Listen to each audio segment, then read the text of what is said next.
Hello, listeners, and welcome back to another Candid Coffee. Oh, I feel so blessed because I feel like every time we have an opportunity to get together, we are truly blessed by having the most fabulous people to speak to. And today, I would like to welcome you to Candid Coffee with Andreas Wetzel. And Andreas and I had a bit of a laugh because Wetzel or Wetzel, depending on your German pronunciation or American pronunciation. So we're going with American pronunciation today, and it's going to be Wetzel. Andreas, thank you so much and welcome to Candid Coffee. Arvashni, thank you for having me. So, listeners, I've known Andreas now for some time. When I say some time, a good couple of months. And we met via the Veblen community where Andreas had reached out and we had a good conversation. And first of all, Andreas is an entrepreneur, right? A winemaker. And of course, anybody who makes wine is close to my heart. So it was very exciting to meet Andreas. But also, he had shared with me so much of his learnings while he ran his own business, being his own chairman of the board for your business as well. But over time, what's been really inspiring is how many board positions Andreas has taken over this time. Alpha Flow Zenith is one of them. Listening to Andreas, he also spoke about joining a nonprofit, which is really about the charter school that has been close to his heart, giving back to the community. And of course, being on the Veblen board of directors as well. So it is my pleasure to have you with us today, Andreas. Well, thank you very much. I appreciate that you're inviting me to this podcast. Awesome. So, Andreas, I'd love for you to share with our listeners today a little bit about your journey and how you came to, number one, make wine, which is always exciting, and join the community to really look at more board positions at board service.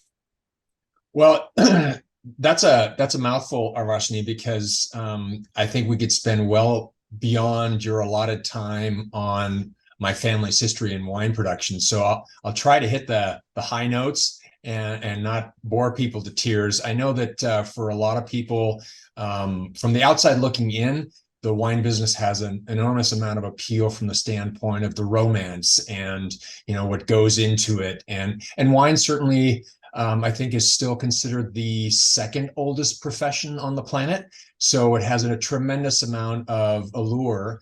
My family's been in the business for 4 generations, originally starting in a small northern Bavaria town called Würzburg, which that part of the world produces mostly white wines. So if you're familiar with certain varieties that are grown in Germany, like Sylvaner and Müller-Thurgau, Riesling is probably the most widely known grape variety out of Germany.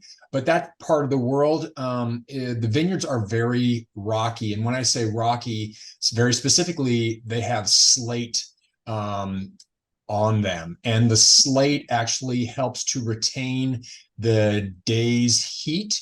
And that heat then is dispersed within the soil, and that helps to ripen the fruit in that part of the world. So the wines there are known as Steinwein, and Stein in German translated means stone. So again, this is the slate that's there that is very particular to that region. And that's one of the things that makes wine unique in different parts of the world. So where I am today is I live on the west coast of the United States in the Willamette Valley, which is Oregon's most well-known grape growing region. And our soils here are known as Missoula flood soils. How those were developed was, centuries ago, there were floods that occurred, and part of that has to do with the ice age and so on and so forth. But it created a lot of marine sedimentary type soils where we are. So the topsoil is fairly shallow, but there's a lot of sedimentary mineral-based elements below the topsoil, and that really is what helps to develop flavor in grapes, because a vine grape is very different from a row crop. And let me explain. So most farming is all about trying to produce as much as you possibly can per specific area. So it's usually how many bushels or how many bales per acre. Wine grapes is the complete opposite type of farming, in that you want to produce less per acre because it helps to intensify the aromas and the flavors in the finished product, which is the wine. So for years and years, Oregon has a huge reputation domestically as being a region where there's a lot of agricultural products grown. So we're known for strawberries and blueberries and Christmas trees and things like that. But wine grapes, to educate some of the older generational farmers in our area that decided to get into grape growing, we had to tell them, look, you don't want to produce extra fruit per acre because you're going to get less money than if you produce less. So again, it's a non-conventional way of thinking, but it really makes a huge difference in terms of the quality. And really that I think is what Oregon is recognized for as a region, is that we produce handcrafted, high quality, premium varietal wine, very similar to what you find in some of the finest regions in Europe. So white Burgundy is Chardonnay, which we grow here, and then red Burgundy is Pinot Noir, and that is our single largest grape varietal that we produce. Wow. I mean, I feel like I just got a little bit of an education there, Andreas, but that was so interesting. But clearly, what I'm hearing from you as well is a depth of expertise and a breadth of experience in winemaking, right? Andreas, share with us a little bit, and for our listeners as well, how has this expertise and this experience helped you in your approach to board service? Well, that's a great question. I think that one of the first things that I would touch on is that as a self-employed individual, it's a small family business. As an entrepreneur, you wear a lot of different hats. So your exposure to so many different aspects of business is pretty extreme. You really have to grasp at least enough of the general concepts so that you can effectively manage and run your business. And I think that really requires you to constantly be very, very versatile in how you approach your day-to-day. I think probably one of the best examples that I can give is I'm a very organized person. So for me, before I start my days, I already start with a long list of what I hope to accomplish. But one of the things that I've found as an entrepreneur is that you never really have many days where you can tick off one item after another on your list, because there's something that comes up that you need to draw your attention to and address. I liken that concept to firefighting. I'm always looking to where the next fire is that I have to put out. So I have to jump back and forth sometimes. So you really kind of have a core idea of how your day is going to go forward, and then you have to adjust it constantly to be able to move yourself forward. So I think that having that flexibility, there's a lot of communication that's really involved in being effective as an entrepreneur. And I think that those skill sets really lend themselves well to a board position as one type of skill set. I think that there's a lot of other skill sets that come into play, which I think make up a great diverse board, and their ability to help influence and guide a company in terms of creating more shareholder wealth. Awesome. So you've joined 3 boards in the last couple of months now, Andreas, right? I'd love to hear from you. Number one, what's your experience been like? Let's start there. What has your experience been like? So, I mean, I had an interesting conversation just this morning with a new member that joined the Veblen community. And just like what I did with you when we first met, it was an outreach to, just connect with some of the community and get to know them on a personal level, which makes our call today actually so much more enjoyable, because we've had a couple of really very nice conversations, and I feel we've had a wonderful connection in that regard. But I think that that's a big part of this community that I was explaining to this individual, is that it gives you access to people from so many different walks of life, so many different types of expertise, and a lot of different type of business acumen. So whether they work for large corporations or they're like myself, where they're entrepreneurs, it really is a huge pool of people on a global scale, which is so fascinating to me. It's great to be able to do this outreach where, especially for myself, as an entrepreneur, you don't typically have that kind of a pool of talent that you connect with every single day. So for me, it's wonderful to be able to have this community and get to know them. And I think part of it is developing the connections, which may or may not, lead down a path where we collaborate on something or we sit on a board together. But it's being able to learn from other people's experiences and ask questions where I may not have ever had the opportunity to ask those kind of questions. So for me, it's really opened up a lot of doors. It's made some new friendships, which I very much value. So it's been a great journey thus far, and I think I'm very much looking forward to seeing how it proceeds going forward. Excellent. And you're right? The exposure to this incredible group of people with diverse talents from extremely diverse backgrounds just adds to the richness of the collective experience for everyone. So totally agree with you on that. So tell me about your first board meeting, Andreas. What was that like? So as you mentioned, I'm currently on the board of Alpha Flow Zenith. So that is a startup company which has come to fruition by a Veblen member. Interesting how this came about. He is looking at producing a canned beverage. He's based in Switzerland, and he is looking at launching that on mainland Europe, I think within probably the next year or so. They're still trying to work on the last of the formulation. And because of my background in, not only distribution and wine production and all the aspects of quality control and product development, so on and so forth, he reached out to me and asked me if I wanted to sit on the board. So it was an honor and a privilege to be able to be there at the early stages of his project. And he's coming from a large corporate background, but has recognized the value in being able to reach out to the Veblen community and draw from its pool of talent. So I'm very excited to see where this will go. We are operating on a very, I would say, interesting type of a board type of a communication where we're doing more direct contact with the owner rather than having a lot of large group board meetings. And I think that will probably change as the business plan is activated going forward. So it'll be interesting to see how that formalizes itself. I would say that the nonprofit that I'm sitting on right now is a little bit more of a formalized, more structured. I think that there is a unique aspect to that as well, in that a nonprofit, I think people are a little bit more relaxed about what they're trying to do in terms of adding value to the charter school. But I think that there's also some unique dynamics going on there that I'm still learning about, which is very exciting.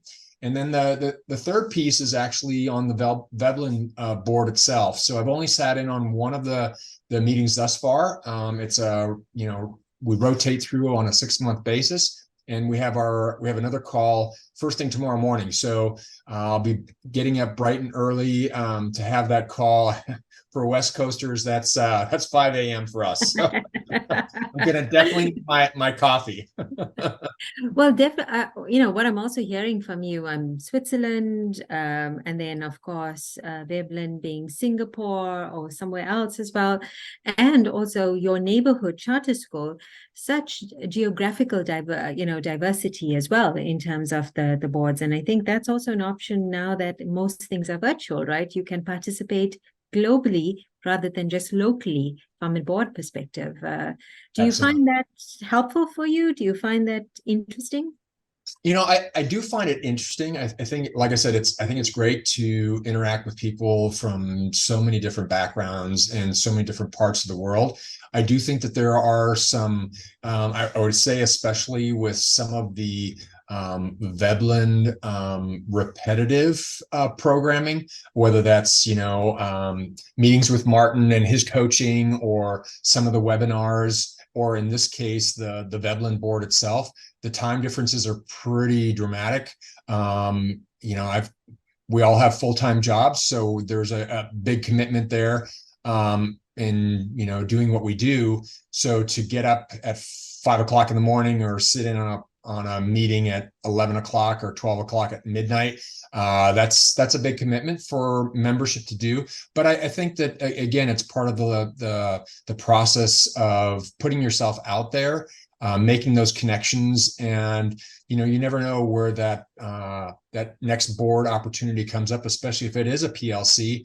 It could be an international one, and that's something that you have to decide whether or not that's worthwhile your commitment to do. So, so far I'm enjoying the journey, and make the adjustments as needed.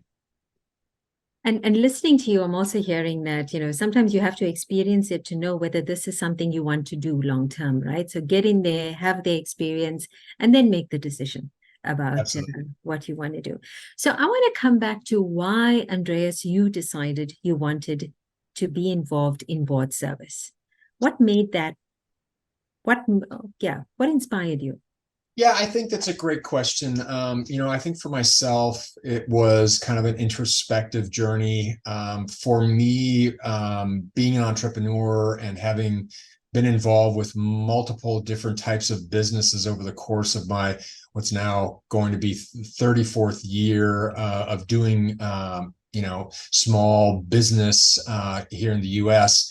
For me, it was a matter of looking back and saying to myself, I'm probably not going to physically be able to do this for a living for forever. It has its limitations, even though this has been an amazing journey, and I have met some wonderful people in my industry. I'm now trying to look at where else can I apply my skill set that I've developed over all of these years of business acumen and apply it in a different aspect. Part of that, when I looked at the charter school board position, it was an opportunity for me to give back to my community for a school system that had provided something to my family. But now when I look at, Alpha Flow, to me, I remember what it was like starting my business that many years ago, and the enthusiasm and the excitement that comes with that.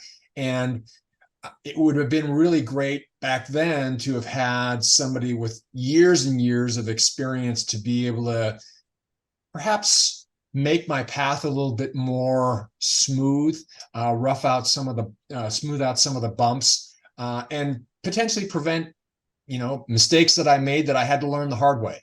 So I feel that these are opportunities for myself to be able to give back and again, grow a new network, and then, at some point, possibly have a paid position. That'd be, an extra bonus. Oh, that's fantastic. And I love what you shared in that you've learned so much through your journey, and the opportunity to pass that on through board service is something that inspires you. That's fantastic to hear, Andreas. Now that you've been on a couple of boards, some with board meetings, some with, engagements, what's surprised you about board experience or board service? Has there been anything that has surprised you? I think that I think it is a process in my mind. I think I've picked up on a few key pieces that will serve me well going forward. I think one of the things that I think is really important that has been discussed within the modules is to try to make a connection directly with the board members themselves. So outside of the regular meetings, I think the opportunity to get to know people on an individual basis lends you a great deal of insight in terms of not only, what their skill set is and what they bring to the table, but them as a person and how their overall view is. Whether that is coming from a background that maybe is driven more towards ESG, or maybe it's more of a technical background. What kind of skill set are they bringing to the table, and understanding that skill set to where, whether that's a collaborative working together to try and help solve a problem that the board might be facing, or trying to work through to add more value to the company. I think that's a key piece that I'm still trying to develop that understanding, but I think that piece is very valuable in terms of how I see myself growing within a board setting, to be more effective and to be able to provide the type of input that I feel could be valuable for a wide range of actually different types of boards. Mm. So what I'm hearing from you, Andres, is that while you make a connection while you're in the board meeting itself, it is even more beneficial to try and connect outside of the board meeting, so you understand each other a little bit more. You Yeah, understand. and I would say that's my personal opinion. I'm sure that others have a different perspective on that, but for me, I think that is a really crucial aspect to be effective in terms of how I see myself fitting in with that board and how I can add value. Wonderful. So there are a number of aspiring board members who listen to this podcast. Mhm. What advice would you give them? I think that on one of the most recent board calls that we had for Veblen, one of the things that I felt was really clear to me is that I think everybody is going to be going through a different journey. Not everybody has the immediate goal of wanting to be on a paid board seat. For them, it's working through the modules and getting comfortable with the concept. It's understanding what the different aspects of governance really are all about. And then at that point in time, moving forward. So I think that there are some people that are much more suited towards wanting to jump right in, and others that want to take their time moving forward. So I wouldn't say that everybody is going to be the same. So I think it's a matter of understanding where you are, what you hope to accomplish, and then pursuing your goals that way. I wouldn't place too high of an expectation on I've got to do this within a certain period of time. You have to be the one that introspectively looks at yourself and says, this is my journey. This is the time that I want to give myself. And if it's sooner to get on a board than later, you have to be the one that decides that. But don't place an enormous amount of pressure on yourself and say, I've got to do this within a certain amount of time, because I think that might be counterproductive. Right? Everybody's on their own journey. It's an individualized process. And be self-determined, right, where we want to go. Absolutely. Absolutely. I think you have to set your own goals, and you have to kind of go with what your heart tells you. Oh, wonderful. And it's exciting to also hear. I mean, Andres, you joined a couple of months ago, maybe about not more than a couple of months, right? Yeah. Right around May was when I joined. Right. So in this period of time, you've already been able to have a seat at 3 boards, in board advisory and board service positions as well, right? Board director positions. It's just fantastic to hear. And I'm really excited about what this journey is going to look like for you in the future. Of course, I want to taste the wine, Andreas. Like, let's be really fair. I want to taste the wine. But really excited for you on this journey. So, Andreas, we're almost at the end of our time together today, but you've shared with us such an interesting journey coming, and I loved the history of 4 generations starting from Germany through where you are today in Oregon, and then this geographic diversity that you have from being in Oregon to sitting on boards that sit around the world. That's a fantastic story to hear, right? And sometimes just listening and being able to put that story in perspective really gives us a bird's eye view of what an incredible journey you have had along this path to board service. So, Andreas, any last parting words that you may have for the listeners? Well, I think that it is still in its infancy, the Veblen program. I think that there is a lot of growth potential there. I think it really comes down to every individual deciding what kind of value they want to create from the program. I think that there is really a tremendous opportunity in so many aspects, but you as an individual have to decide what you want to get out of it. And based on that, that has to be your commitment in terms of what kind of effort you put forth. So I think that if you're very, very driven and you want to get through the modules and you want to get on a board, I think that there's a lot of effort that you can put into this. But you have to decide whether or not you're able to truly commit to that level of output to get that kind of result, because it is going to require effort. Just like anything in life, if you want to be successful at it, you do have to work on it. So, you have to kind of look yourself in the mirror and make that call. And then from there, just take it day by day. Wonderful.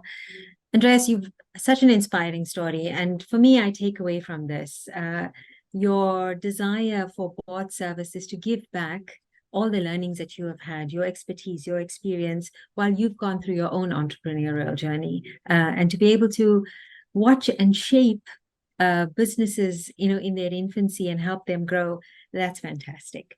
And the second inspiring piece I'm taking away from you is how this is all an individualized journey. What you put in is what you get out, and you determine where you want to go. Andreas, thank you so much for joining us today. And listeners, what an inspiring story, taking us through Andreas's own entrepreneurial journey, but helping put that into context of how one's own experience could help and shape the trajectory of a company if you wish to actually give that level of experience forward and pay it forward in terms of board service. So thank you so much, Andreas, for joining us today on Candid Coffee. And listeners, we will catch you on the next Candid Coffee, hopefully with a glass of wine from Andreas's estate. And thank you very much. Have a wonderful day further.